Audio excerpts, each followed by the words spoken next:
A linha que divide amor e obsessão é tênue. Stalker pode ser uma pessoa que aparentemente não apresenta nenhum tipo de problema, nenhum tipo de transtorno, como pode ser uma pessoa que tem já uma saúde mental com algum problema já instalado, mas a gente não tem como saber disso.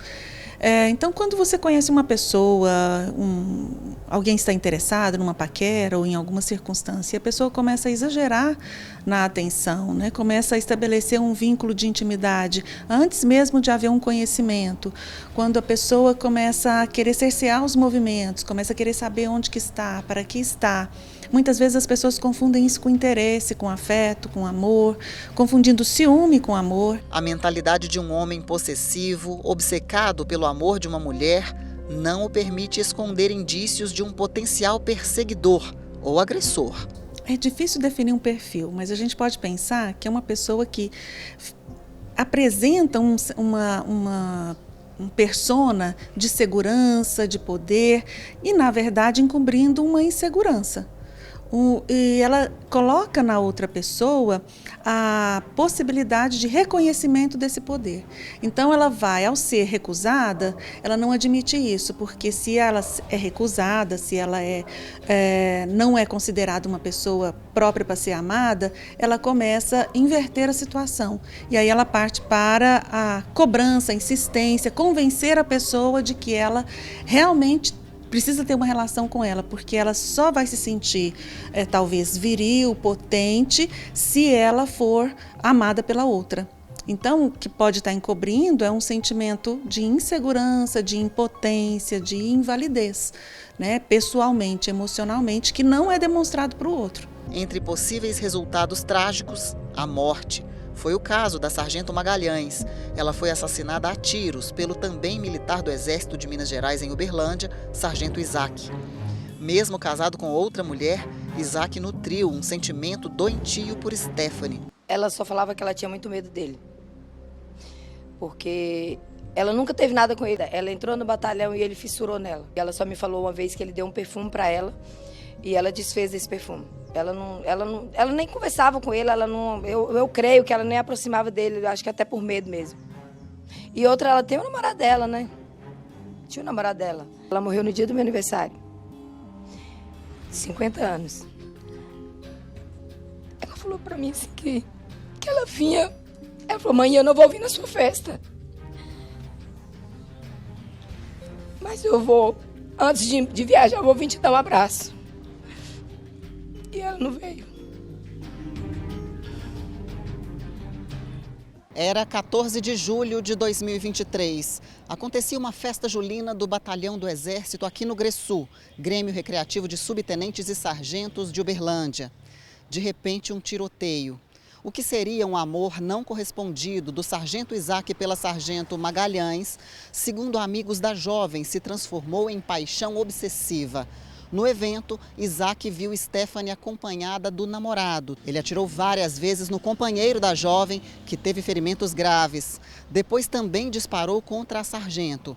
Mesmo com ela caída no chão, ele ainda atirou na cabeça dela, segundo o boletim de ocorrência. Um policial penal que participava da festa atirou em Isaac para evitar que mais pessoas fossem atingidas. Era um fim trágico, com a morte de Stephanie da Silva Magalhães, de 26 anos, e do sargento Isaac Frederico da Silva Ferreira, de 32 anos. Antes de o militar ser baleado, os tiros disparados por ele atingiram outras 3 pessoas aleatórias, que, assim como o sargento namorado de Stephanie, sobreviveram. Mas para a psicóloga, o comportamento do sargento Isaac é típico de um stalker. Que ele coloca como um desafio obter aquela pessoa como uma posse. Então ele vai, a partir da recusa, insistir em controlar, em buscar e criar fantasias de que há um real interesse sobre a própria pessoa. Então o stalker, ele acredita que a pessoa está fingindo, mentindo ou insegura de vivenciar aquela experiência amorosa. Ele cria uma fantasia e que precisa ser, pelas pessoas que estão sendo perseguidas, estabelecido um limite o mais rápido possível. Minas Gerais contabilizou 3.712 casos de perseguição em 2022.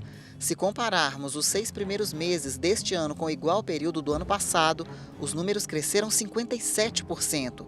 De janeiro a junho de 2022, foram 1.541.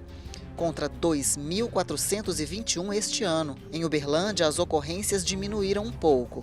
2022 inteiro teve 98 denúncias. Deste total, foram 59 de janeiro a junho. E em igual período deste ano, foram 49. Os sinais de perigo podem ser facilmente identificados, mas normalmente oprimem a vítima de forma tal que podem confundi-la se ela não tomar uma medida rápida de afastamento. Sempre que perceber um comportamento diferente, um comportamento que incomoda, não demorem para estabelecer o não, para buscar socorro, para avisar para as pessoas próximas, para evitar o contato, excessos de busca, né? Seja de forma virtual, seja de forma presencial.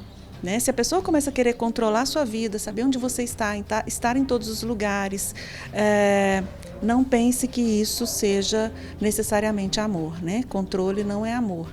Então, as medidas protetivas são desde ficar atento a esses sinais, quanto também buscar uma rede de apoio, não ficar sozinho, informar as pessoas e, se for preciso, informar a polícia. No entanto, a postura dominadora indica, na verdade, insegurança e pode levar a atitudes extremas. Qualquer extremo, a gente precisa levar em consideração que as pessoas podem tomar atitudes inesperadas. O ser humano ele pode ter atitudes inesperadas e sem necessariamente apresentar, a princípio, nenhum sinal. Então é aquela pessoa que está ali, presente, companheira, e de repente ela pode ter um impulso agressivo e isso pode gerar consequências para o outro. Por isso que a gente não pode banalizar, né? Na dúvida, é melhor manter distância e tentar entender o que está acontecendo ali. E não entrar numa relação de cumplicidade com o outro. Né? De achar que ali, né, encontrei uma pessoa que me completa, que me dá tudo. Ninguém é metade de ninguém. Então, todo mundo é inteiro, né? O outro tem que complementar e trazer coisas boas e não trazer sensação de insegurança, né? Às vezes, o stalker vai também dizer para a pessoa que ela não é nada sem ele, né? Que ela não vale nada sem a outra. E isso vai deixando uma pessoa também insegura, porque cria esse vínculo complementar, mais insegura ainda. E aí acaba que ela não consegue se distanciar. Então, por isso que os primeiros sinais devem ser já, né, levado em consideração que é preciso afastar, porque a gente não sabe até onde que a pessoa vai levar essa fixação no outro.